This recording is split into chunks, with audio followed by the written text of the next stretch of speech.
Bonjour à tous. Voilà, je vais vous présenter un examen qui me semble très important. Voilà tout l'intérêt de le faire. C'est sur comment recevoir la grâce et le salut pour deux types de personnes, c'est-à-dire dans deux cas de figure pour bien différencier et ne pas se tromper, car on a facilement tendance à se tromper ou à ne pas comprendre. Je vous dis cela grossièrement et ensuite je rentrerai bien dans les détails afin de bien comprendre.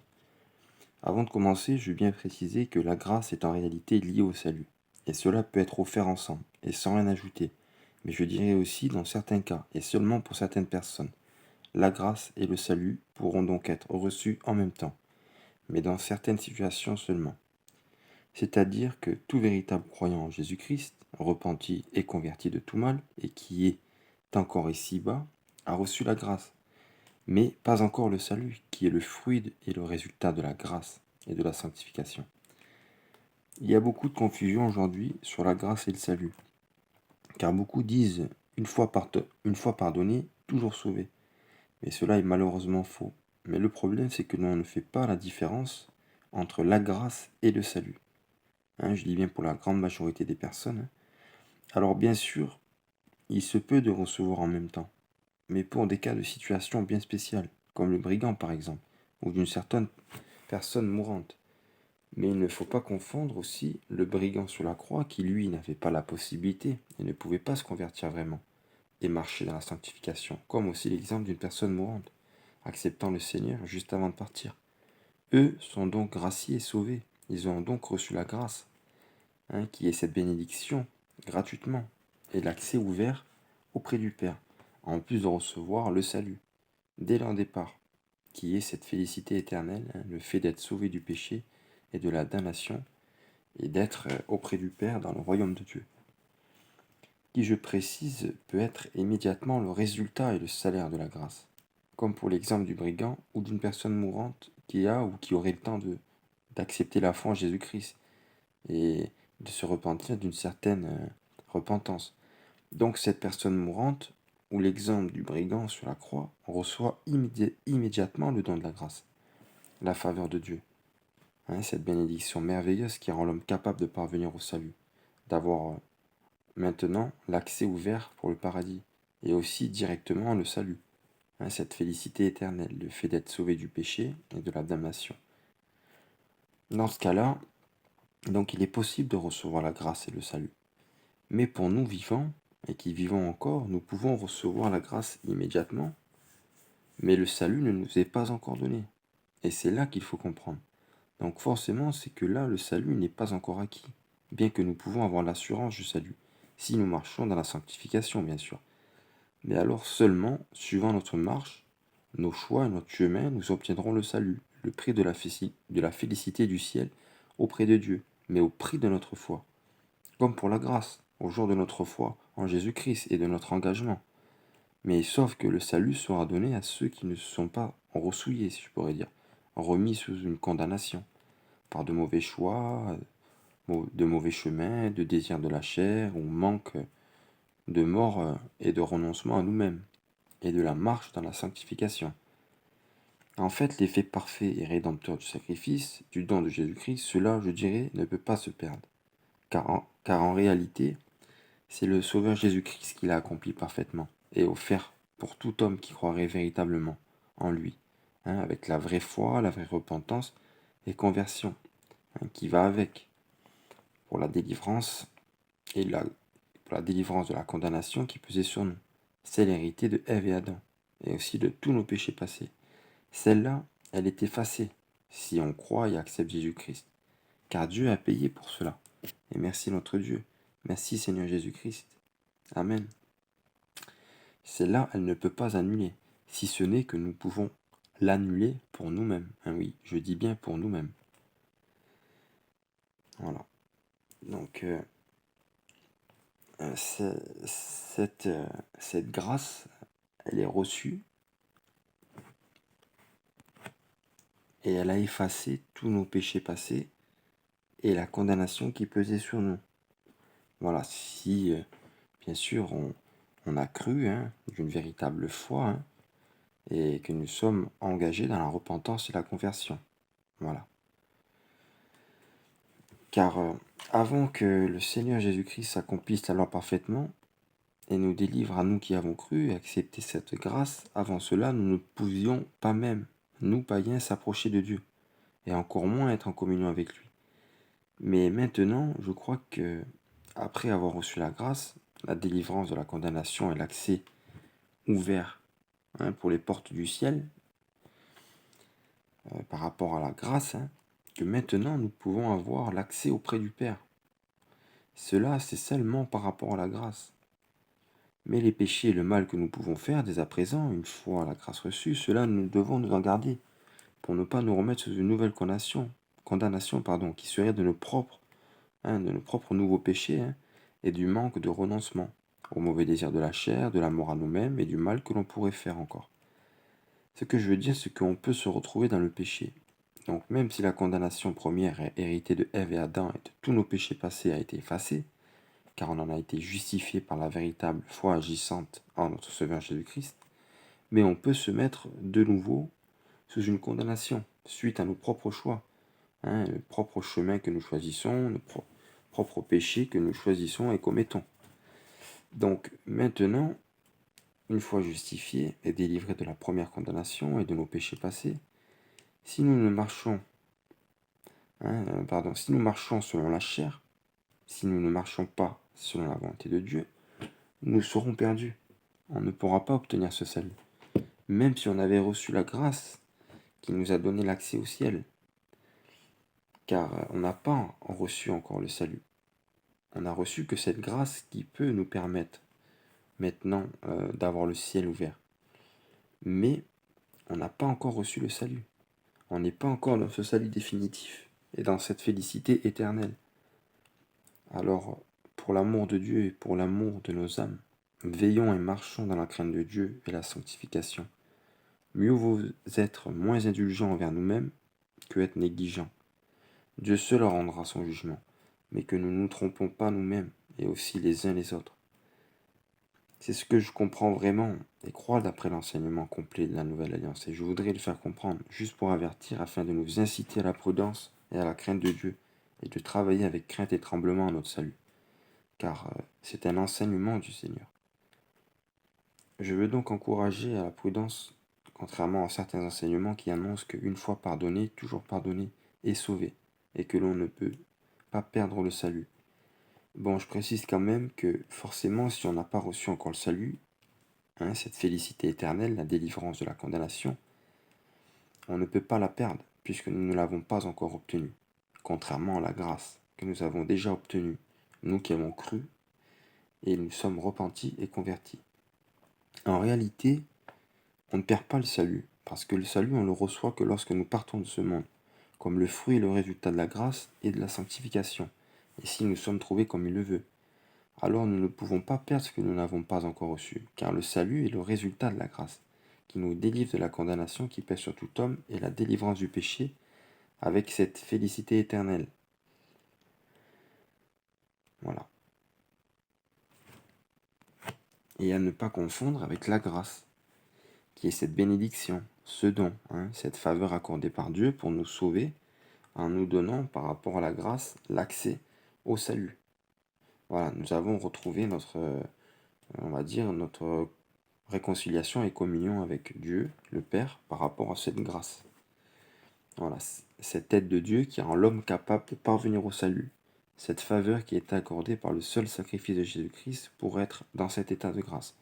L'aide, le moyen, le pardon et cette remise de peine qui nous a été offerte, pour prix de notre foi, agissant par la vraie repentance et conversion, pour que nous puissions parvenir au salut.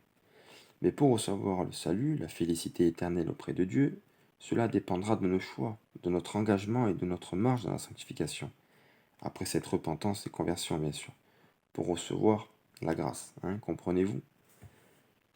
Nous devons bien examiner et bien comprendre, ne nous laissons pas ou plus tromper, et aussi ne nous comparons pas aux brigands, ou à une personne mourante, qui eux ont reçu les deux gratuitement, parfaitement et immédiatement. Mais ne confondons pas aussi la grâce et le salut. Autrement dit, le pardon, la justification avec la délivrance de la condamnation qui pèse sur tout homme, et de cette sanctification offerte par grâce, qui peut maintenant nous faire parvenir au salut, mais selon notre marche dans la continuité de la sanctification et conversion, dans notre engagement et nos choix. Voilà. Mais le salut, lui, est en quelque sorte maintenant accessible par cette grâce. Oui, cette grâce merveilleuse qui nous a été offerte. Car sans la grâce de Dieu, par Jésus-Christ, cela n'aurait pas été possible. Mais comprenez bien que le salut nous sera offert seulement si nous ne nous ressouillons pas, si notre marche est dans le chemin étroit et resserré qui mène à la vie, et près du Seigneur. Ne prenons pas pour nous-mêmes, qui pouvons encore vivre ici-bas, l'exemple du brigand sur la croix. Mais nous avons reçu la grâce, mais pas encore le salut. J'espère que vous me comprenez. Mais pour ceux qui reçoivent la grâce, comme le don offert pour nous racheter, comprenez, pour ne pas aussi donner avantage à la chair et à l'ennemi, que pour nous maintenant, qui sommes encore dans ce monde, après l'avoir reçu, pour pouvoir recevoir ce salut, qui maintenant nous est accessible par rapport à la grâce de Jésus-Christ, maintenant donc ce salut qui est cette délivrance de la condamnation, de l'état de péché en gros, et la félicité du ciel, pour le recevoir au moment voulu. Il ne faut pas et plus se mettre sous une nouvelle condamnation et de marcher contre la volonté de Dieu. Sinon, il est évident que nous ne recevrons pas le salut à la fin de notre vie ou au jour de l'avènement du Seigneur. Bien que nous ayons reçu la grâce, le seul moyen qui pouvait nous faire parvenir au salut, cela me semble logique. Car il faut bien réaliser le but du saint sacrifice du saint sauveur et Seigneur Jésus-Christ. Voilà. Alors, voilà, je ne suis qu'un homme. Vous savez, je pèse toujours bien mes mots. Mais bon, voilà. Que l'Éternel, mon Dieu, me pardonne si je comprends et l'explique mal. Qu'il puisse me pardonner si c'est le cas. Mais qu'il puisse nous convaincre lui seul de la vérité. Amen. Mais ne donnons pas avantage à la chair et à l'ennemi de nos âmes. Examinons les Écritures. Et je pense que vous verrez aussi exactement la même chose. Donc sans rentrer dans trop de détails pour le moment, voyons qu'une personne inconvertie qui est sur le point de mourir, et qui vient maintenant en cet instant pour demander pardon au Seigneur, et se repent en quelque sorte, mais sa confiance en Jésus-Christ, comme l'a fait le brigand, sans même aucune œuvre, il est sauvé, gracié, pardonné, justifié et sanctifié. Il est donc délivré de la condamnation qui pèse sur tout homme, et de la condamnation de tous ses péchés passés. Et s'il vient à mourir un instant, il reçoit immédiatement le salut, la félicité du ciel et la délivrance éternelle. Mais maintenant, si une personne est en vie le lendemain, ou juste après son engagement, la repentance et la conversion, comprenez bien, et cela est évident, qu'elle aura une nouvelle marche à suivre. Bien qu'à cet instant, dès son engagement au réveil, c'est une personne graciée, pardonnée, justifiée, sanctifiée et délivrée de la condamnation qui pesait sur elle, et de ce qui l'empêchait de parvenir au salut. Mais comprenez bien que là, cette personne devra même, après s'être repentie et convertie, avoir une marche différente. Elle devra impérativement se détourner continuellement des mauvaises voies qu'elle peut pratiquer, le mal qu'elle faisait avant, qu'elle le change en bien, et aussi du mal euh, qu'elle pourrait encore faire, et je dis bien toutes sortes de mal, voilà, elle doit s'en détourner. Même celui qui nous paraît très petit, comme un petit péché, et des choses et comportements même les plus frappants dans la conscience, comme un gros péché, mais en réalité il n'y a pas de petit ni de gros péché, mais c'est simplement pour faire une distinction compréhensible à tous. Elle devra donc maintenant se détourner continuellement de toutes sortes de mal, et marcher dès à présent dans un nouveau style de vie, c'est-à-dire qu'elle devra renoncer à la chair et à ses mauvais désirs, et aux œuvres mortes, mais aussi garder les enseignements et commandements du Seigneur Jésus-Christ, et mettre en pratique les enseignements qui nous ont été laissés. C'est cela en réalité la véritable conversion. Je vais rentrer dans les détails pour que vous puissiez réellement comprendre. Je dis cela pour certaines personnes par rapport à l'entente de nombreux enseignements, qui est dit que d'un côté pour certains, que la grâce et le salut se reçoivent gratuitement, et je dis oui, amen, alléluia Seigneur mon Dieu, mais il y a des conditions. Mais alors vous allez me dire, ce n'est donc plus gratuit ou par grâce? Mais en réalité, si, car la grâce, en vérité, on ne la mérite pas, mais elle peut nous être offerte. mais selon les conditions qui sont la véritable foi, repentance et conversion. Car sachez bien que sans cette grâce, il nous était impossible de parvenir au salut, à Dieu et à Dieu, car aucun homme ne peut recevoir le salut avec les œuvres seulement. Il nous faut obligatoirement la grâce de Dieu et de Jésus-Christ, parce qu'aujourd'hui et même plus tard, notre repentance et conversion de tout mal ne servirait à rien sans cette grâce de Dieu et de Jésus-Christ. Car seule la véritable foi agissante et en Jésus-Christ, par la véritable repentance et conversion, peut nous permettre de recevoir cette grâce, ce pardon, cette bénédiction, ce moyen d'être pardonné, purifié, sanctifié, mais aussi qui nous fait parvenir au salut, qui peut nous faire parvenir au salut, parce que c'est le but, c'est le but de la grâce. La félicité et la délivrance de la damnation éternelle, voilà, la délivrance de cet état de péché et cette félicité éternelle auprès de Dieu. Amen. Mais cela, nul homme, même le juif qui garderait toute la loi et les préceptes de Dieu, car sans le salut promis par Dieu, qui est Jésus-Christ premièrement, et aussi celui qui se trouve en lui, qui nous a permis de recevoir, lui seul, impossible à l'homme de se sauver et de parvenir au salut, à la félicité éternelle auprès de Dieu, sans cette grâce. Comprenez-vous? Alors ne croyons pas que le fait de croire, mais aussi de se repentir et se convertir de tout mal, qui est cette véritable foi agissante pour recevoir la grâce de Dieu, que cela est de se sauver seulement par les œuvres. Car là, il y a plus, et il a fallu beaucoup plus que notre œuvre de foi, de repentance et conversion pour que nous puissions être réconciliés avec Dieu, c'est-à-dire graciés par la foi dans le sang de Jésus-Christ. Parce que là, ça a nécessité plus que notre œuvre, vous comprenez? Car la repentance et la conversion seulement ne délivrent pas, et ni ne sauvent de l'éloignement de Dieu et de la condamnation. Sinon alors nous serions sauvés que par les œuvres. Mais non, en réalité. Seule la véritable foi agissante et en Jésus-Christ agissante par les œuvres et la continuité de la marche dans la sanctification peut nous sauver. Comprenez-vous? Il n'y a donc que cette grâce qui a pu nous donner cette communion et réconciliation avec Dieu, mais par la foi agissante, par les conditions demandées et annoncées premièrement par Jean le Baptiste et Jésus-Christ. Car sans la foi, la repentance et la conversion, la grâce de Dieu ne peut pas être reçue. Il ne peut donc n'y avoir, il ne peut donc ne pas, comment dire, oui voilà, il ne peut donc n'y avoir de réconciliation et d'effacement de péché, de délivrance de la condamnation, avec la purification, la justification et sanctification qui vient du Seigneur, sans cette grâce, sans Jésus-Christ. Cela est très clair. Par exemple, seulement avec l'exemple de ce verset dans Actes 3, verset 19, où il est dit « Repentez-vous donc et convertissez-vous, pour que vos péchés soient effacés. » Cela est une condition pour être dans cet état de grâce. Revenons à ceux qui disent aussi que le salut peut se perdre, et je dis oui. Mais comme j'ai essayé de vous expliquer, qu'en étant plus précis, en réalité, on peut annuler la grâce, du moins seulement pour nous-mêmes qui marchons plus dans cette repentance et conversion de tout mal, continuellement, dans la sanctification et dans ce chemin étroit et resserré. Selon notre marche, nous pouvons donc rendre inefficace cette grâce pour nous-mêmes, par le fait de nous souiller encore, et en ne nous repentant pas, ou en n'ayant pas le temps de nous repentir. Mais il va falloir comprendre cela et l'expliquer dans le détail pour pouvoir le comprendre, et c'est tout l'intérêt de cet examen.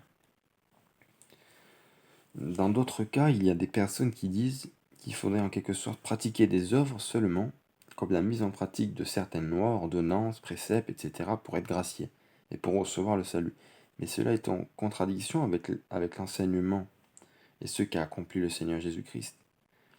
Et aussi certains disent que le salut ne se perd pas, mais en réalité la grâce qui nous a été donnée, ce don merveilleux, cette bénédiction et cet accès au salut par cette réconciliation avec Dieu, nous l'avons reçu par grâce.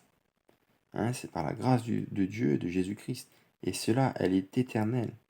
Mais pourquoi je dis qu'elle est éternelle? Parce qu'il ne faut pas confondre la grâce par le sacrifice de Jésus-Christ qui peut nous mener au salut, avec le fait de recevoir la félicité du salut, hein, qui peut se recevoir ensemble, comme avec le premier cas d'exemple que je vous ai cité tout à l'heure, le brigand et la personne mourante, dans la foi au sacrifice de Jésus-Christ. Mais le salut, à la différence de la grâce, c'est que c'est le résultat et les conséquences de la grâce, les fruits de la grâce et de la sanctification. Mais comprenez que le salut, cette délivrance de la condamnation éternelle, cette félicité éternelle près de Dieu, ne sera accordée ou reçue pour nous qui pouvons vivre après notre engagement, nous l'obtiendrons suite à notre marche. C'est-à-dire que la grâce, ce don qui efface nos péchés, cette bénédiction et cette clé, pour la délivrance de la condamnation qui pèse sur tout homme, cela nous est offert en Jésus-Christ, pour nous délivrer de cette condamnation qui pèse sur tout homme, par rapport entre autres à Ève et Adam et aussi de tous nos péchés passés. Mais par notre acceptation de cet engagement dans la foi, la repentance et conversion. Mais le brigand, lui, par exemple, a reçu la grâce, et aussi immédiatement le résultat de la grâce, qui est le salut, c'est-à-dire la délivrance de la condamnation et de la damnation. Cela il l'a reçu comme un don, puisque c'est ainsi que le Seigneur le donne, et sans aucune œuvre, si ce n'est d'entreprendre cette foi et de croire que Jésus-Christ est Sauveur et Seigneur, et qui peut sauver et pardonner tout homme qui vienne à lui, et les délivrer et les racheter de la condamnation qui pèse sur tout homme. Quand nous ne pouvons pas, quand nous ne pouvons pas accomplir tout ce qu'il demande, même qu'il n'a pas pu aussi se baptiser pour être sauvé le brigand. Car Dieu ne nous demande jamais ce que nous ne pouvons pas faire. Pourtant, nous pouvons voir que il est écrit aussi, celui qui croira et qui sera baptisé sera sauvé. Mais vous voyez, il y a beaucoup de versets qui s'alignent et qui ne doivent pas être pris tout seuls, afin de comprendre réellement l'enseignement de la parole. Amen Seigneur, et merci mon Dieu. Alléluia pour cette grâce. Vous savez, c'est une vérité qui est irrévocable, que l'on ne peut pas nier. La grâce du Seigneur, elle est éternelle, mais elle peut être annulée pour nous qui ne marchons pas selon les conditions. Mais une personne qui s'est repentie et qui a pris cet engagement avec le Seigneur, qui a reçu cette grâce, ce don, cette bénédiction de Dieu, si cette personne est encore dans l'épreuve de ce monde et qui est vivante, il faut bien comprendre que là, en réalité, à partir de ce moment même, c'est comme si le salut pour elle, ou lui, si je peux dire comme cela, c'est comme s'il est préparé, mais sera reçu comme la couronne incorruptible, la couronne de justice, si je pourrais dire, pour donner un exemple. Enfin, il recevra ce salut et cette couronne de justice si il ou elle marche dans ce chemin étroit et dans le renoncement de la chair, aux mauvaises œuvres de la chair et à toutes sortes de mal que l'on peut faire à Dieu et à son prochain. Croyez bien que la grâce se reçoit gratuitement, et le salut aussi, mais avec certaines conditions. Et il sera reçu comme l'héritage et le résultat de la grâce, mais pas immédiatement, sauf précisément, et uniquement pour le cas des exemples comme celui du brigand, et juré même d'une personne qui est mourante, qui a le privilège de demander pardon au Seigneur et d'accepter cette grâce. Voilà. Ces personnes-là, donc, reçoivent immédiatement la grâce et le salut, et comme un don, car cela est un don. Mais par contre, pour la personne qui est vivante, à l'exemple de nous-mêmes, comme je viens de dire, elle est inévitablement maintenant dans le devoir d'être dans l'épreuve de ce monde, la continuité de la marche dans la sanctification. Premièrement donc, si cette personne ne marche pas dans ce renoncement, dans le détournement de toutes sortes de mal, et s'il ne garde pas les paroles du Seigneur, et ne met pas ses commandements en pratique, ce qui est en réalité la véritable conversion, il ne pourra donc pas recevoir le salut, parce qu'il ne fait pas la volonté de Dieu, après avoir été gracié, et justifié de tous ses péchés passés, et de la condamnation qui pesait sur lui. Alors que il a été délivré de cela, et en plus il a eu maintenant l'accès auprès du Père. Mais bon, si il ne met pas en pratique ces commandements et cette véritable conversion, la continuité de la marche dans la conversion et la sanctification, eh bien, vous comprenez bien que il ne pourra pas recevoir le salut parce qu'il ne fait pas la volonté de Dieu après avoir été gracié et justifié de tous ses de tous ses péchés passés et de la condamnation qui pesait sur lui. Donc en réalité, il ne faut pas confondre la grâce et le salut, bien qu'ils s'assemblent parfaitement selon que nous vivions ou allons mourir. Car en réalité, ils sont unis dans ce don, cette bénédiction merveilleuse, mais le point et l'importance à comprendre, qui n'est pas si facile à comprendre en réalité, bien que c'est très clair dans l'enseignement de la Bible, mais étant donné qu'il y a beaucoup d'enseignements par les versets sur le même sujet, mais dispersés dans la Bible et la Nouvelle Alliance, eh bien, du coup, par ce fait, nous pouvons avoir du mal à comprendre et à réaliser quel est véritablement l'ensemble de l'enseignement à propos de ce sujet très important et salutaire, et qu'il faut bien comprendre et surtout ne pas négliger, car cela est au prix de nos âmes. Donc, maintenant commençons à voir et à comprendre l'ordre et les exigences des étapes qui mènent au salut. Pas de la grâce, je répète, qui est le don et la faveur que Dieu nous a faite, cette bénédiction offerte à tout homme qui croit et accepte, mais les étapes à réaliser pour parvenir au salut, pour nous qui sommes encore vivants dans ce monde, contrairement au brigand qui lui a reçu le salut directement et immédiatement après la grâce.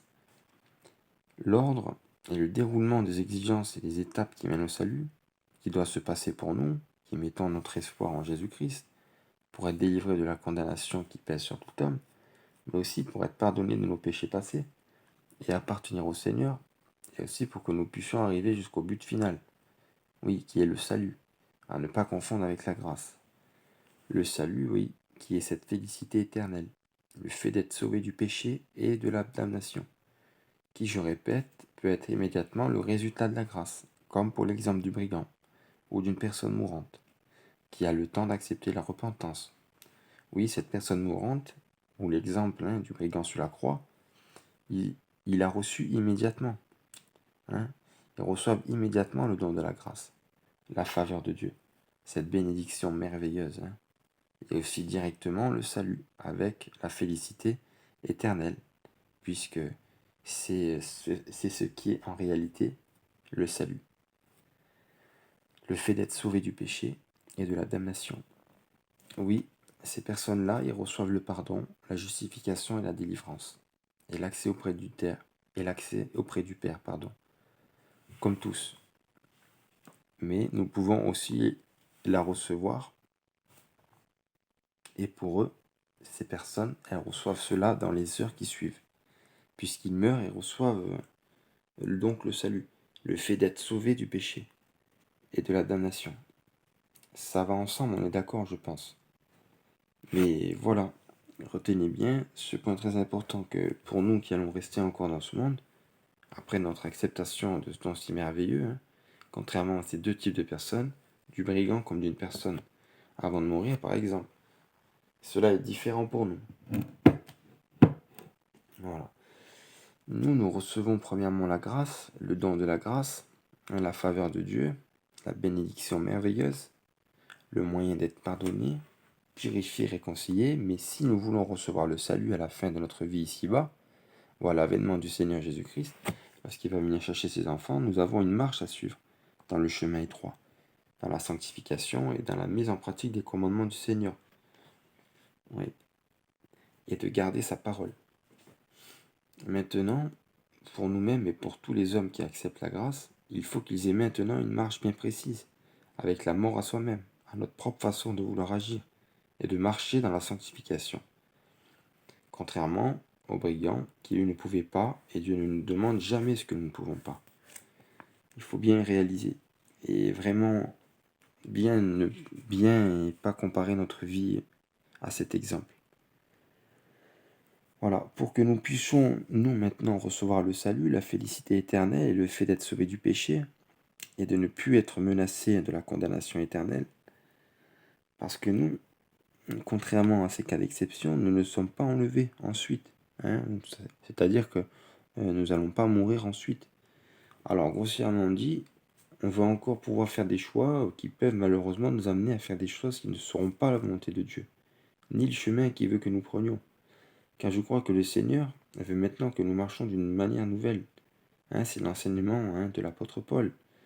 Dans le chemin étroit et dans une conversion de tout mal. Il veut que nous nous détournons de tout sorte de mal et que nous gardons sa parole et ses commandements. Que nous les mettons en pratique. qui sont, sans trop m'étendre sur cela, se détourner de tout mal, que nous nous efforçons à aimer Dieu de tout notre cœur, de tout notre être, et notre prochain comme nous-mêmes, qui est tout homme, notre famille, voisins, tous nos semblables, quoi. À ceux mêmes qui se comportent envers nous comme si nous étions leur ennemi. Que nous aimons nos semblables et que nous leur faisons du bien. Et surtout que nous ne leur faisons pas ce que nous ne voudrions pas qu'eux nous fassent. Je dis bien dans les moindres détails, même ceux qui peuvent nous paraître les plus petits. C'est ce qui est en gros la véritable conversion et la marche à suivre. Voilà ce que Dieu veut. Premièrement, pour tous les hommes, et exige particulièrement de nous vivants qui se sont engagés à recevoir ce don de la grâce, cette bénédiction, et par cette grâce seulement qui nous donne l'accès et la communion que nous pouvons avoir avec Dieu le Père. Mais maintenant, nous qui sommes encore dans ce monde, nous devons vivre pour Dieu et pour accomplir sa volonté, car c'est seulement ainsi que nous recevons son Esprit Saint en nous. Oui, le Père et le Fils en nous. Et c'est seulement si nous avons reçu son Esprit Saint que nous lui appartenons, et que nous sommes considérés comme ses enfants, et que nous obtiendrons le salut, contrairement à l'exemple du brigand, ou d'une personne mourante, qui eux ont eu juste le temps de se repentir, et d'accepter ce don de la grâce avant de partir. Car la grâce est un don offert à tout homme et femme, qui se repentent, et qui l'acceptent. Mais mes frères et sœurs, écoutez, et croyez que la grâce d'être pardonné de tous mes péchés passés, et de la condamnation héritée de Ève et Adam, cela nous en avons été rachetés, délivrés et pardonnés. Cela nous a été offert avec la justification et la sanctification, oui, celle qui vient du Seigneur seul. Mais la repentance et conversion, elles ne se donnent pas. Voilà. Je veux vous rappeler encore que la marche qui nous concerne, elle sera toujours différente avec celle du brigand et d'un mourant privilégié, si je pourrais dire. Nous devons être instruits pour le salut, ce salut qui est en Jésus-Christ seul, et qui s'obtient uniquement par la foi agissante. Oui, c'est comme cela que nous le recevons. Contrairement au brigand, c'est par la foi véritable qui est agissante par les œuvres, le moyen pour nous d'arriver au salut, contrairement à l'exemple du brigand. Voilà. Pour nous, qui vivons encore dans ce monde après cet engagement, nous devons cheminer dans la sanctification, achever notre sanctification. Car même si la grâce est offerte, elle nous a été offerte pour le pardon de nos péchés passés, pour obtenir aussi la réconciliation et pour nous délivrer de cette condamnation éternelle, eh bien, le salut pour nous vivants qui se sont engagés avec le Seigneur et qui vivons encore dans ce monde, mais sans en faire partie, bien sûr, et sans adhérer à ces pratiques mauvaises, et à cet amour pour les choses de ce monde, nous recevons le salut qu'au prix de notre foi et de notre engagement. Comme le dit l'apôtre Pierre dans son premier épître, au chapitre 1 et verset 9. Nous remporterons le salut de nos âmes comme la fin et le prix de notre foi, et si nous obéissons à Dieu. Voilà. Je vous partage un verset aussi de l'épître aux Hébreux, chapitre 5, versets 7 à 9, qui nous donne un bon exemple de l'obéissance à suivre, que le Seigneur Jésus-Christ a été, en tant que Seigneur bien sûr, mais aussi en tant qu'homme. Ce verset qui nous dit que c'est lui, Jésus-Christ, qui dans les jours de sa chair, ayant présenté avec de grands cris et avec larmes des prières et des supplications à celui qui pouvait le sauver de la mort, et ayant été exaucé à cause de sa piété, a appris, bien qu'il fût fils, l'obéissance par les choses qu'il a souffertes. Dieu soit béni, Seigneur Jésus-Christ. Amen. Armons-nous donc par cette même pensée. Oui, il y a beaucoup à comprendre sur l'obéissance dans ce verset, et aussi un grand enseignement. Mais retenons que si notre Seigneur et Sauveur Jésus-Christ a appris l'obéissance par les choses qu'il a souffertes, il est l'exemple parfait à suivre, et particulièrement pour notre marche dans la sanctification. Amen. Je me répète encore, veuillez m'excuser, car vous pouvez avoir du mal à me comprendre, et j'aimerais bien que vous puissiez comprendre, car c'est tout l'intérêt. Voilà, vous pouvez avoir certainement du mal à me comprendre. Alors, premièrement, vous voyez que la grâce est reçue gratuitement, comme un don qui nous a été offerte. Cette grâce qui est cette bénédiction, ce don et cette faveur accordée par Dieu, cette aide de Dieu qui rend l'homme capable de parvenir au salut, cette grâce qui est aussi cette faveur accordée librement pour être dans cet état de grâce et d'avoir accès à communion avec Dieu le Père, la réconciliation. Et c'est une aide, c'est le moyen et le pardon que nous avons besoin. c'est cette remise de peine, et cela nous a été offert.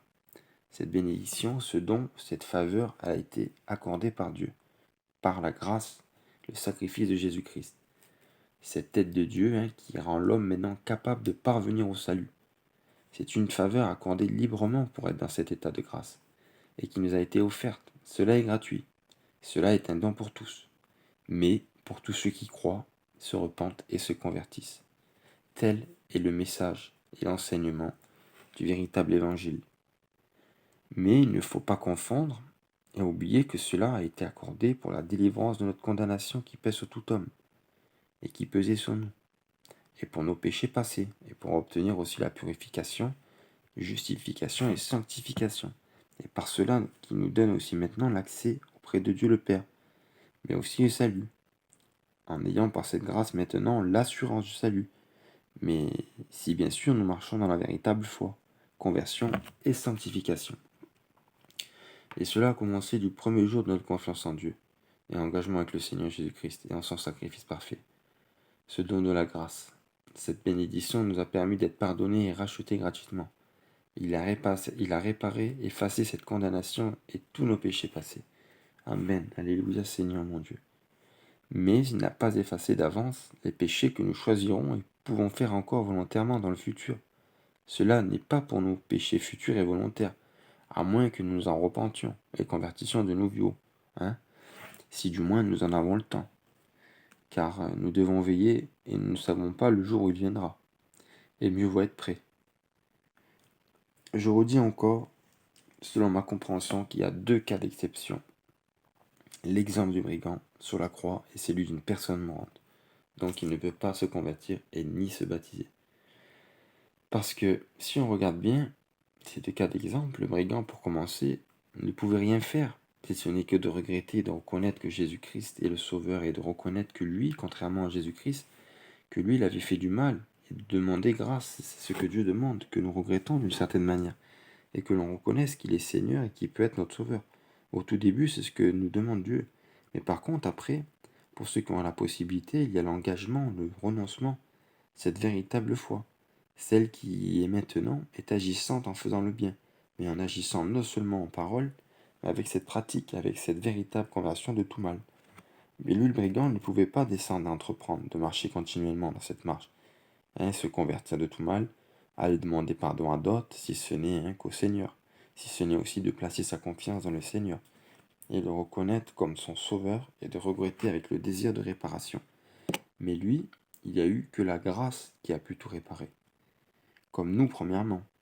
Mais nous qui sommes vivants, nous devons être dans cette marche, dans la lumière, dans la foi véritable agissante, et la conversion de tout mal que nous faisions avant, mais aussi de se détourner du mal qui se présente à nous et de ces péchés qui voudraient encore se développer et qui peuvent se manifester très rapidement et sans cesse. D'où l'importance de renoncer aux œuvres de la chair. Dans le cas de l'exemple du brigand et nous-mêmes, pour certaines choses que nous avons commises, la grâce peut réparer nos péchés passés. Mais si nous avons fait du tort et que d'une certaine manière on se repent et se convertit pour marcher selon la volonté du Seigneur, bien il peut y avoir des choses mal que l'on faisait ou venait de faire, et que nous pouvons d'une certaine manière ou se détourner ou restituer, ou ne plus faire, et même des actes à ne plus commettre. Si nous sommes vraiment dans cette repentance, cette prise de conscience, et si nous voulons vraiment être dans l'engagement de cette bonne conscience, et dans cette conversion, qui est de se détourner de toutes sortes de mal, forcément, évidemment, on sait qu'il ne faut plus commettre ces choses, si ce n'est qu'involontairement. Ou pire, je dirais, on pourrait même volontairement. On peut volontairement. Cela peut nous arriver, mais il nous faut vraiment veiller et faire attention à cela, car cela est dangereux, car nous ne savons pas quand le Seigneur reviendra. Vous voyez, mais cela est encore différent d'avec le péché involontaire. Important de voir plus tard aussi cela pour comprendre la différence de gravité entre le péché volontaire et involontaire. Écoutez donc, mes frères et sœurs, si le salut à nous qui sommes encore dans ce monde et qui pouvons y vivre encore, si nous aurions déjà reçu ce salut définitivement, cette félicité éternelle auprès des dieux, et grâce à Dieu, cela voudrait dire qu'il ne pourrait pas se perdre, puisque nous serions ravis et avec le Seigneur pour toujours dans le royaume de Dieu. Et c'est aussi un don de Dieu, et c'est un don qui suit la grâce. mais pour nous qui est le résultat de la grâce, qui a effacé nos péchés passés et la condamnation qui pèse sur tout homme. Mais c'est le résultat de la grâce et de la sanctification. C'est le fruit de la grâce. La grâce est offerte et elle peut être offerte directement avec le salut, comme pour le brigand. Mais pour nous, elle ne sera offerte selon notre marche, selon notre conversion. Voilà, la grâce est un don, mais le salut pour nous, contrairement au brigand sur la croix, s'obtient par notre marche. Car comprenez bien que si le salut nous aurait déjà été donné, cela voudrait dire que nous n'aurions pas besoin de renoncer à la chair et aux mauvais désirs, que nous n'aurions même plus besoin de veiller et à travailler avec crainte et tremblement à notre salut. Cela voudrait dire que quoi que nous faisions maintenant ou ferons, cela n'aura pas d'incidence sur notre salut, et que cette parole serait un peu en quelque sorte vaine. Cette parole qui dit que celui qui croira et persévérera jusqu'à la fin sera sauvé. Voilà. Écoutez, cela n'est pas ce que l'ensemble des évangiles et des épîtres nous enseignent. Vous voyez, je voudrais simplement vous le rappeler et bien vous le faire comprendre afin de ne pas donner l'avantage à la chair, mais aussi à l'ennemi de nos âmes. Voilà. Je vais répéter juste et expliquer et poursuivre afin d'être le plus clair possible en concluant, afin d'être compris de tous et d'essayer de détailler le plus possible de ce que maintenant une personne rachetée par grâce doit faire et quelle attitude et quelle marche elle doit avoir pour appartenir à Dieu et recevoir le salut. Donc maintenant, nous qui sommes encore dans ce monde, une fois placés dans cette sanctification, maintenant nous sommes sanctifiés par grâce et dans la volonté première de Dieu. Mais à partir de ce moment, nous devons continuer de marcher en ayant cette véritable conversion de tout mal, de marcher dans ce chemin étroit et ce renoncement aux œuvres mortes, et de garder et mettre en pratique les paroles et commandements du Seigneur, et ainsi seulement nous pouvons recevoir le Saint-Esprit en nous, et donc appartenir à Dieu. Mais seulement si nous avons reçu son Esprit Saint. Nous pourrons ainsi appartenir à Dieu, c'est-à-dire recevoir le Père et le Fils en nous, devenir le temple du Saint-Esprit. Car cela est confirmé selon le livre des Actes, chapitre 5, verset 32. Le Saint-Esprit est donné à ceux qui l'obéissent, et selon Jésus-Christ même, dans l'évangile de Jean 14, chapitre 14, versets 21 et 23, qui dit « Celui qui a mes commandements et qui les garde, c'est celui-là qui m'aime. Or, celui qui m'aime sera aimé de mon Père, et je l'aimerai aussi, et je me découvrirai moi-même à lui.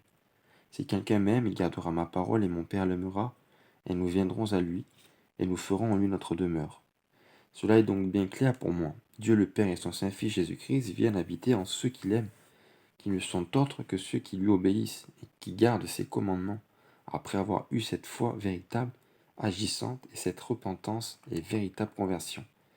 L'apôtre Paul nous dit aussi que si nous n'avons pas l'Esprit de Dieu, nous ne lui appartenons pas.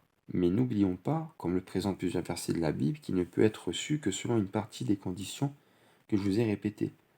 Il nous dit dans l'Épître aux Romains, chapitre 8, versets 9 à 11, si quelqu'un n'a pas l'Esprit de Dieu et de Jésus-Christ en lui, il ne lui appartient pas. Vous savez, je veux vous rappeler, car cela est très important, si vous voulez vraiment comprendre l'examen que je vous expose et comprendre ce que la Bible nous enseigne, du moins en partie, et ce qui est la véritable repentance, voilà, que nous devons entreprendre. Voilà. Et je vais détailler réellement c'est quoi la véritable repentance. Premièrement, c'est un vif regret de nos fautes et de nos péchés, accompagné d'un désir de réparation, c'est-à-dire de changement et de remords et d'une certaine contrition, qui peut être par le simple fait de réaliser que cela peut nous coûter si nous ne nous repentons pas et si nous ne nous convertissons pas, ce qui s'appelle en réalité, je crois, la crainte de l'Éternel, et qui est aussi le commencement de la sagesse, par la crainte du juste jugement de Dieu, de sa colère et de sa juste rétribution. Donc c'est par cette crainte de l'Éternel que l'on peut aussi se détourner du mal. Car pour ma part, c'est par cela, entre autres raisons, au début, que je me suis détourné du mal. Mais je crois aussi simplement par le fait de savoir ce que cela a coûté à notre Dieu et à Jésus-Christ. Selon la traduction littéraire aussi, je dirais, c'est qu'il nous faut faire pénitence, avoir ce profond regret, ce remords d'avoir offensé Dieu, accompagné de l'intention de réparer ses fautes. Faire pénitence, se repentir, avoir l'intention aussi de réparer ses fautes. Et cela est suivi impérativement de la conversion véritable, qui est, je le rappelle aussi, le fait de se changer en autre chose. La conversion, le changement, la transformation de nos mauvaises façons d'agir, de pratique. Il nous faut faire un changement, une évolution vers en réalité ce à quoi l'enfant de Dieu est appelé. Cela donc implique premièrement le fait le fait de devoir se repentir, c'est-à-dire de regretter amèrement, et je dis amèrement parce que en quelque sorte, je crois que d'une manière ou d'une autre, on sera dans le regret par rapport aux conséquences que cela va avoir si on ne se repent pas. Car les conséquences de nos péchés et de nos fautes, c'est la condamnation, et c'est aussi pour cela que nous avons dû recevoir cette grâce de Dieu, venant de Jésus-Christ lui-même, qui a accompli ce sacrifice parfait, et toute la loi pour que nous puissions être graciés de tous nos péchés passés. Car en vérité, si nous n'arrivons pas à regretter sentimentalement, donc pas forcément par une histoire de sentiment, mais par la crainte de l'Éternel, qui nous fait obligatoirement nous détourner du mal. Donc c'est par cette sorte de crainte de l'Éternel, cette crainte de la colère de Dieu qui s'abattra sur tout homme livré à lui-même, qui n'a pas cru en Jésus-Christ et qui ne s'est pas repenti, mais aussi sur celui qui ensuite ne s'est pas converti de tout mal, d'une manière continuelle, en agissant par les actes, c'est-à-dire par les œuvres, comme lorsque nous aimons le Seigneur, car cela se prouve en pratiquant ses commandements, par la véritable foi, mais qui est agissant par les œuvres, selon l'enseignement de l'apôtre Jacques. Car vous savez, si ce n'est pas par un sentiment premier, c'est alors selon moi, car pour ma part ça a été en partie le cas, et c'est toujours en partie le cas, euh, je le dis devant mon Dieu, c'est par la crainte de l'Éternel qu'on se détourne du mal. C'est donc par la crainte de l'Éternel et de son jugement que l'on se repent, c'est-à-dire que l'on regrette amèrement, parce que si nous ne le faisons pas, il y aura les conséquences de nos péchés et de nos choix, et la condamnation qui pèse sur tout homme non repenti et non converti, et sur celui qui ne s'est pas engagé avec le Seigneur, selon la véritable repentance et conversion. Vous savez, je crois qu'on peut dire que la repentance, d'une certaine manière, se donne de la part de Dieu, parce que c'est lui qui produit en nous cette connaissance et aussi par la conscience que lui seul nous a donnée. La connaissance de tout le mal, du péché et aussi la conséquence qu'il y a de tout péché et de la condamnation qui pèse sur tout homme, qui est livré à lui-même, sur l'homme qui n'accepte pas Jésus-Christ. C'est ce qui va lui arriver inévitablement. Il peut donc nous donner cela, le Seigneur, et il nous l'a donné, cette part de repentance, que lui seul a pu accomplir pour nous tous qui avons cru et accepté cette repentance, bien sûr, avec cette grâce. Il nous l'a donné avec la justification, qui nous a acquis et donné lui seul, par la seule foi en Dieu, et en Jésus-Christ son Saint-Fils, et par son sacrifice parfait. Mais par contre, quant au fait de se détourner du péché, le fait de nous convertir et de changer nos pratiques mauvaises en bonnes pratiques, et de se détourner de tout mal, donc de se convertir de tout mal, cela ne se donne pas. Cela doit se faire de notre propre gré, car certes, nous pouvons recevoir le cadeau de Dieu, qui est le Seigneur, Jésus-Christ, et sa grâce qui nous a été faite en Dieu, à son sacrifice parfait, ce don, cette bénédiction merveilleuse, mais Dieu ne nous détourne pas de nos mauvaises voies, que nous choisissons de prendre, et des mauvaises pratiques, si nous ne passons pas à l'acte nous-mêmes. C'est-à-dire qu'il ne nous convertit pas de nos péchés, contrairement à ce qui peut nous en purifier, et nous délivrer de la condamnation du péché. Mais pour le détournement du péché, c'est nous-mêmes qui devons le faire, et si nous ne le faisons pas, la repentance n'est pas complète. Car quand on se détourne du mal, on regrette d'une certaine manière le mal que nous avons fait. Mais pas que, car cela ne doit pas avoir seulement cet effet, déjà très important, mais nous devons avoir avec le désir de réparer ce mal, pour éviter la condamnation. Mais pour réparer ce mal, cela engage une œuvre, un acte de foi en Dieu et en Jésus-Christ. Mais pour ce qui est de réparer et de payer, pour que ce mal soit réparé, que cette condamnation soit effacée, il nous faut la grâce de Dieu, obligatoirement. C'est Dieu qui nous a donné la meilleure solution, et d'ailleurs il n'y en a pas d'autre que celle de Jésus-Christ qui est venu accomplir la loi parfaitement, en se donnant en sacrifice parfait, par lequel il a tant souffert et enduré pour que nous puissions être pardonnés et délivrés de la condamnation qui pèse sur tout homme. Alléluia Seigneur Jésus-Christ. Amen. Donc, en quelque sorte, la repentance, elle nous est donnée. Pourquoi je dis donnée? Parce que la repentance, elle n'implique pas seulement un regret, mais aussi un détournement de nos péchés. Mais en plus d'un détournement de nos fautes, qui doivent venir de notre part, elle implique aussi une réparation de nos fautes. Mais pour réparer nos fautes, c'est-à-dire qu'il faudrait aussi réparer tout ce que nous ne pouvons pas faire, et que l'on mérite en quelque sorte notre repentance. Et je dis bien tout ce que nous ne pouvons nous pas faire. Il y a des choses que l'on peut faire quand même. Mais il y a des choses que nous ne pouvons pas faire, et qu'il faudrait que l'on mérite en quelque sorte notre repentance. mais on ne peut pas la mériter, notre repentance. C'est-à-dire dans le sens profond de ce que veut dire réellement le mot repentance, parce que j'espère que vous me comprenez bien, hein.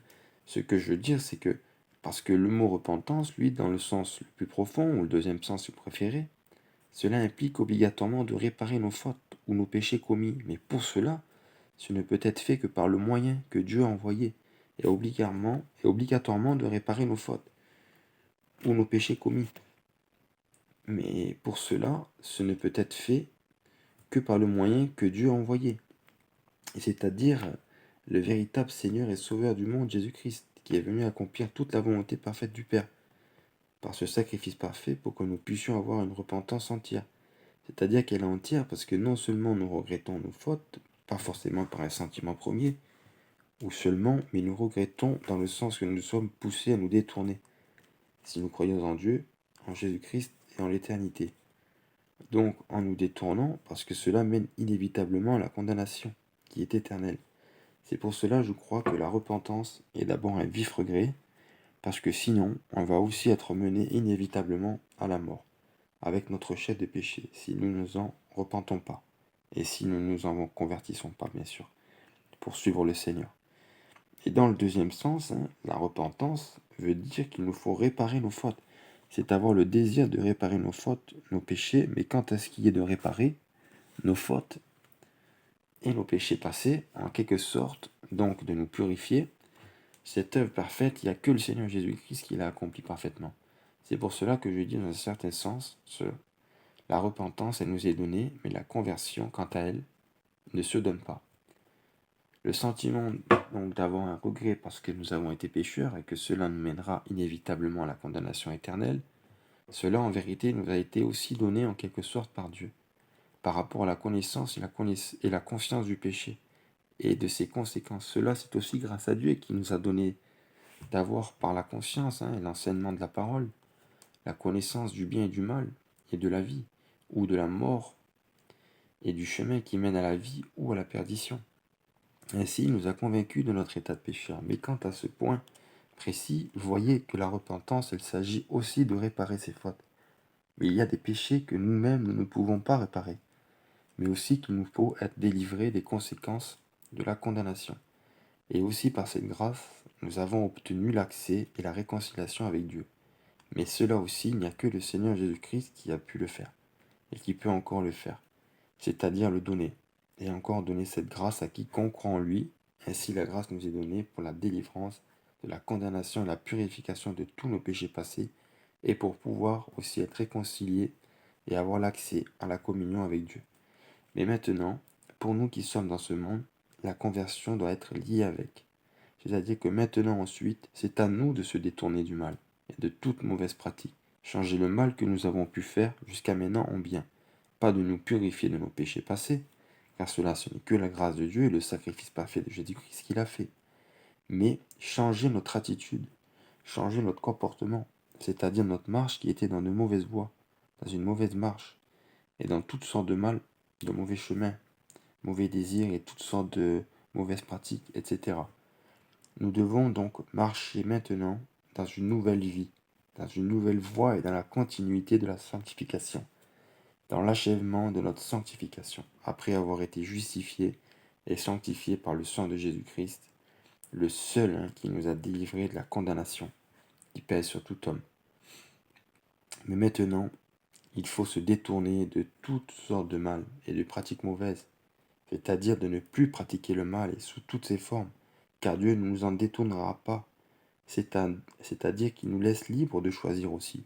Il ne nous convertira pas de tout mal que l'on peut encore choisir de faire, car cela est un choix, et un choix que nous devons faire, comme le premier choix que nous avons dû avoir, d'accepter cette espérance, avec la repentance et cette conversion, qui doit la suivre.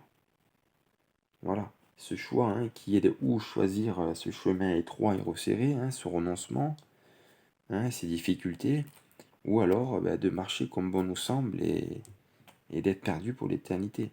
Voilà, c'est à nous de faire nos choix, et voilà. Donc ce n'est que pour la première et bonne raison d'éviter les conséquences de la condamnation qui pèse sur tout homme qui ne croit pas en Jésus-Christ et qui ne se repent pas, avec ce désir de réparer ses fautes. mais avec aussi le fait de se convertir. Donc, de se changer en autre chose. Cette conversion, hein, ce changement, cette transformation qu'il doit y avoir de nos actes mauvais, en faisant maintenant que de bonnes choses, cela doit venir de notre part. Et ensuite, si nous gardons donc les commandements de Dieu, c'est ainsi que le Père et le Fils viennent faire leur demeure en nous, selon Jésus-Christ même, qu'il a dit dans l'évangile de Jean, et dans le chapitre 14, versets 21 et 23. Voilà, donc le fait donc de se changer en autre chose ne se le donne pas. Hein. Cela doit se faire de nous-mêmes, contrairement à la grâce de Dieu et le sacrifice parfait de Jésus-Christ, qui lui seul a accompli toute la loi et la seule offrande que Dieu le Père a agréée, hein, pour nous délivrer de la condamnation qui pesait sur nous. Mais maintenant, notre détournement de tout mal, notre obéissance pour la mise en pratique des commandements de Dieu et de Jésus-Christ, elle ne nous est pas donnée. C'est nous qui devons l'accomplir, cette conversion. Et si donc nous faisons cela, nous accomplissons donc la première volonté de Dieu et de Jésus-Christ. Et ainsi donc, nous marchons dans ses commandements, et nous recevrons ainsi son Esprit Saint, et pouvons avoir maintenant la capacité, par rapport au Saint-Esprit, de marcher continuellement dans la sanctification et recevoir à la fin de notre pèlerinage le merveilleux don du salut. Oui, grâce à Dieu, premièrement, et à cette grâce qui nous a été offerte en Jésus-Christ, pour pouvoir avoir ensuite à la fin de notre pèlerinage ici-bas, le salut, hein, la félicité éternelle. Par premièrement, hein, oui, par premièrement la marche dans la sanctification continuelle, possible seulement grâce à Dieu, à Jésus-Christ et à l'Esprit Saint. Dieu soit béni. Amen. Voilà, je continuerai une troisième partie sur, plusieurs parties sur le baptême du Saint-Esprit encore, et aussi sur les dons du Saint-Esprit. Voilà, que le Seigneur puisse nous bénir ensemble. Amen.